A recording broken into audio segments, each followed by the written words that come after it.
Hello and welcome to the channel. I'm Chris LeCompte, although you may have known me as referee or Mr. Official throughout the years. Today I'm publishing the first episode of a new series I'm calling LeCompte's Soapbox, where I complain about an issue I have. Now, am I an old man yelling at clouds, or am I a wise sage with a good point? Only you can decide. Alright, welcome to the first episode of LeCompte's Soapbox. Here, I'm going to get on my soapbox, and I'm going to complain about turnover penalties for a couple minutes, because I don't like the procedures that go into turnovers. I don't think they work. I don't think they're well written. So, to give you the current lay of the land, turnovers due to penalties, there are currently 3 different procedures for turning a ball over due to a penalty, and the current advantage rule in USQ and in the MLQ doesn't make any sense. It's not written broadly enough to really make sense in real games and when refs are actually doing their jobs appropriately.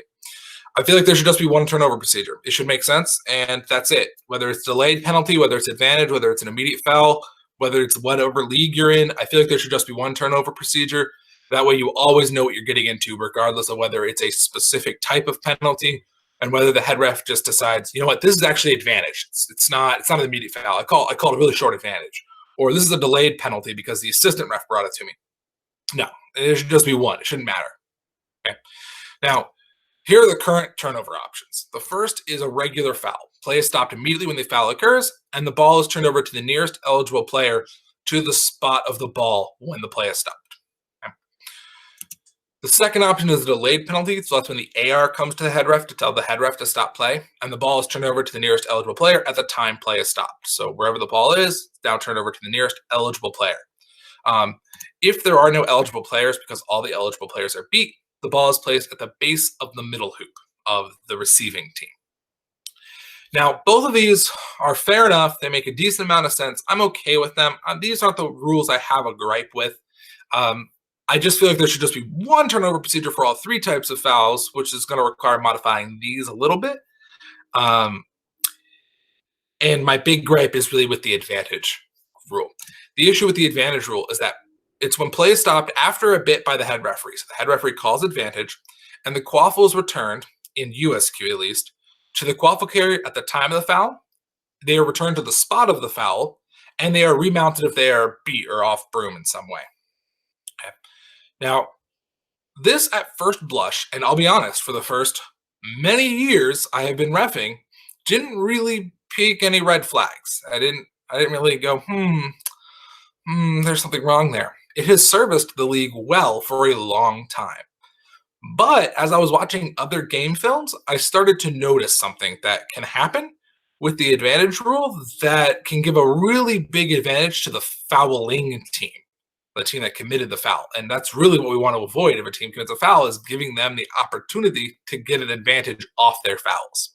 And they can do it completely legally, too. So, just to take a look at the rule book. For regular fouls and delayed penalties, turnovers are result in possession being turned over. And so the referee gives the ball to the closest eligible player at the location of the ball when play is stopped. So wherever the ball is, it's turned over to the closest eligible player to the spot of the ball, with one exception, which is where if the foul was throwing the ball, then it is turned over to the closest eligible player to the point of the throw. So I know I've gotten this confused in the past, which is with illegal resets. With illegal resets, technically the foul is the throw itself, and it just doesn't become a foul until the ball crosses the restrictor line, in which case it needs to be returned to the point of the throw. And another logical way for you to think about this as a ref is, oh, hey, if the fouled team was going to get the ball, they would have gotten it at the spot where the player threw it, right? They would have stolen it, beat that player, tackled that player, stolen it from that player, and that's the spot where they would have gotten it. So they get it at the point of the throw. And the last thing, which the first time I was told this rule, I didn't believe. I did not believe the person who told me. They had to pull out the rule book to convince me. But if there's no eligible player to receive the ball, because they're all beat, the ball is placed at the center hoop of the receiving team. So it is placed at the base of the tall hoop of the receiving team. Which, again, the first time I heard about this, I was like, no chance. But it's real. It's the actual turnover rule. And I'm okay with that. I'm for the record, I'm okay with that. This rule I am pretty okay with. Pretty much it serves well in almost every circumstance. There are a couple, but pretty much every circumstance this works well, and I think it's okay. Now, advantage is a lot more complicated, hence why it gets its own section of the chapter. So, when advantage is called, the referee throws a marker indicating the location of the quaffle at the time of the foul. Makes sense? Foul occurs, boom, mark, penalty flag comes out to indicate the location of the quaffle.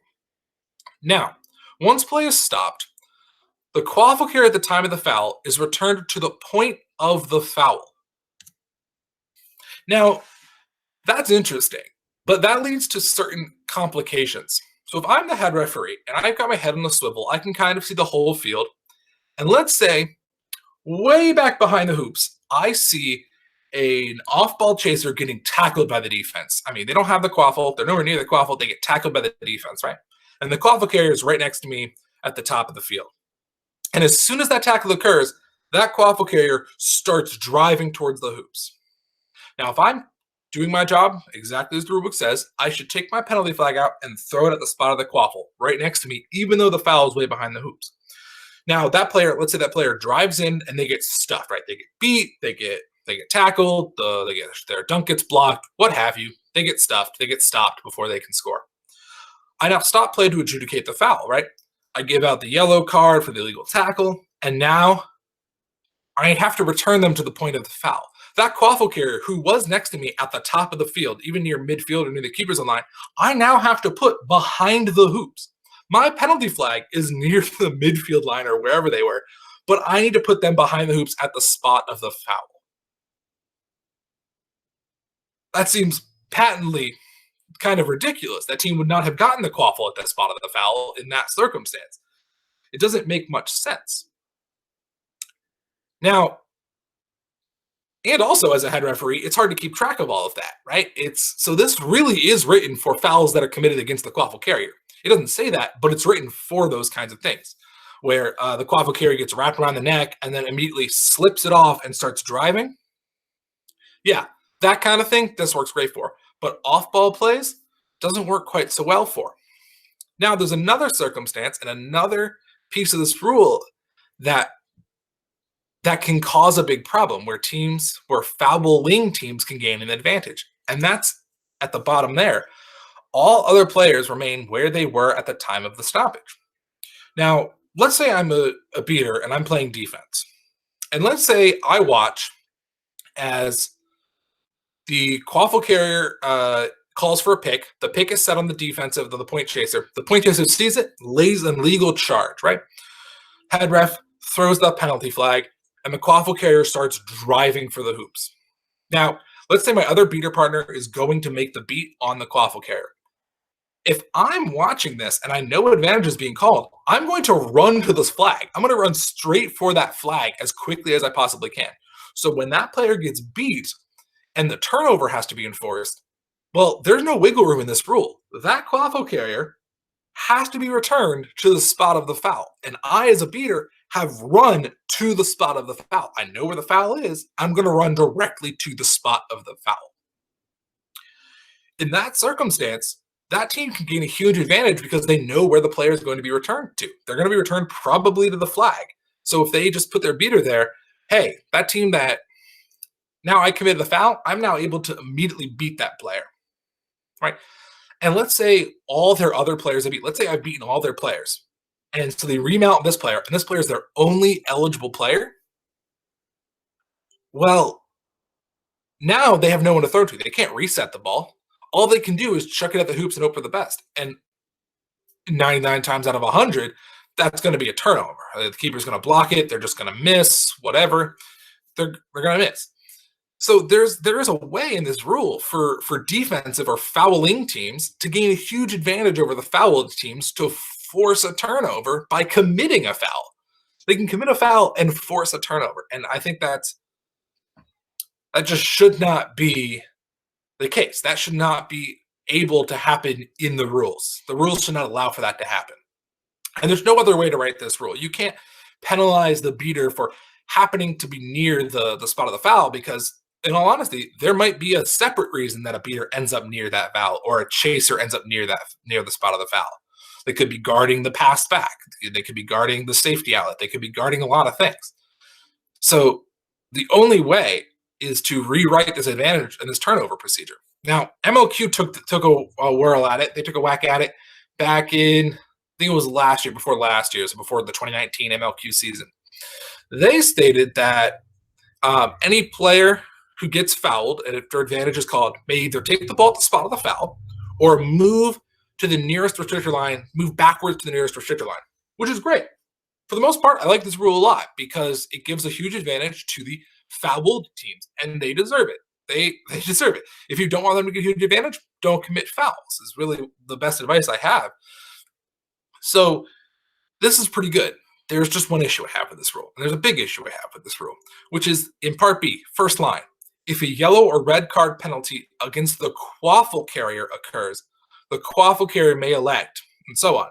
So this also isn't written for those off-ball chaser fouls. If an off-ball chaser foul happens and the head ref sees it and calls advantage because of it, there's really actually nothing you can do. The only way that foul can be called is immediately or as a delayed penalty. The advantage rule here specifically states that it's only against the quaffle carrier. Now, as a head referee on a field, what I would most likely actually do is I would either treat it as a delayed penalty or I would treat it as an advantage. But again, I don't just want to ignore rulebooks willy-nilly. But this rulebook does not specify that fouls against other players, right? Fouls against other players count. I can't call advantage as the head referee for fouls that are occurring off ball. So theoretically, as a head referee, I have to stop play immediately for any foul off that isn't occurring against a quaffle carrier. And I don't think that's fair. There are times where a teammate gets fouled and I start driving. That can happen, and I think that should be taken care of. Now, one thing I hate is people who complain about stuff but never offer solutions. So I have offered a solution. My version of the turnover rule. Am I going to claim it's perfect? No. But I think it has advantages. The big difference of this, the two big differences are that it doesn't matter what type of foul. Delayed penalty, advantage penalty, whatever, it does not matter. Regardless of the type of foul, here's what occurs. This is the second big change. A ball which must be turned over may be given to any eligible player on the receiving team at their current location at the stoppage. So wherever play stops, whenever play stops, like a delayed penalty, it's turned over to any eligible player. Not the nearest one. USQ requires, USQ, MLQ, and the IQA, all of the rulebooks currently require I turn it over to the nearest eligible player. I think it should be turned over to any eligible player because if I'm the defensive team and I know that it must be given to the nearest eligible player, I'm just going to go camp them out with a bludger and call it a day, right? Like, oh, hey, to the nearest player, great. I have a great play hasn't stopped yet. I'm going to run towards you and get as close as I can before play stops so that I can just beat you or be in the way at least. In this case, it can be given to any eligible player on the team. So if you are on the team that gets fouled, you see the flag go out, you see the hand go up, you see the foul, right? You see the ref is going to call it.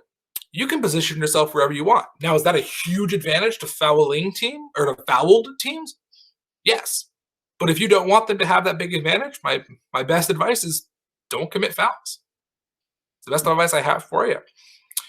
Now, to be an eligible player, I also kept the same clause from the other rule books, which is where if all eligible players are beat, the ball is placed at the base of that team's middle hoop. Now, does that create a slight disadvantage where if you're the only player and you're driving and you get fouled, you don't get remounted at the spot of the foul?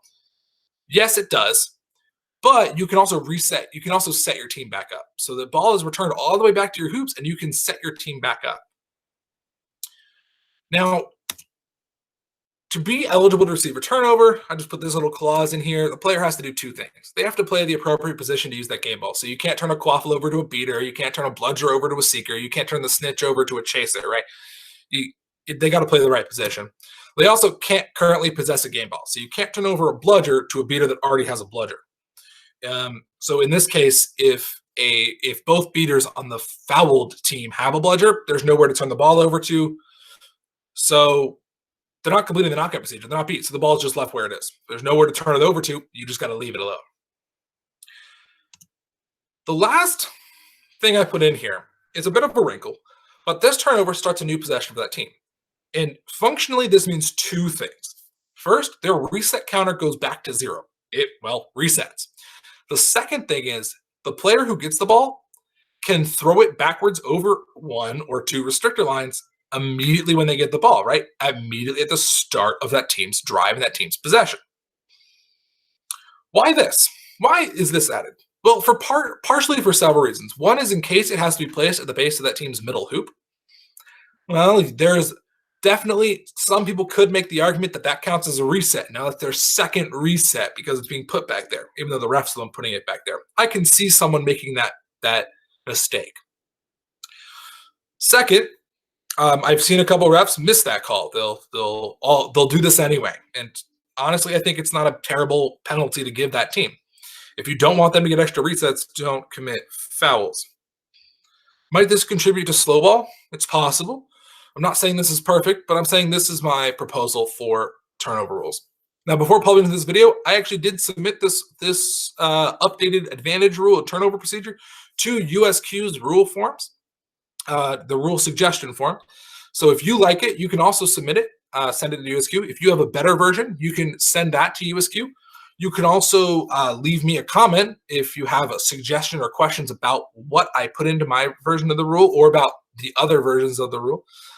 Okay, I'm going to get off my soapbox now. Thank you for listening to my proposal. Please like and subscribe and leave a comment if you have questions or suggestions for a future episode. As always, please stay safe out there.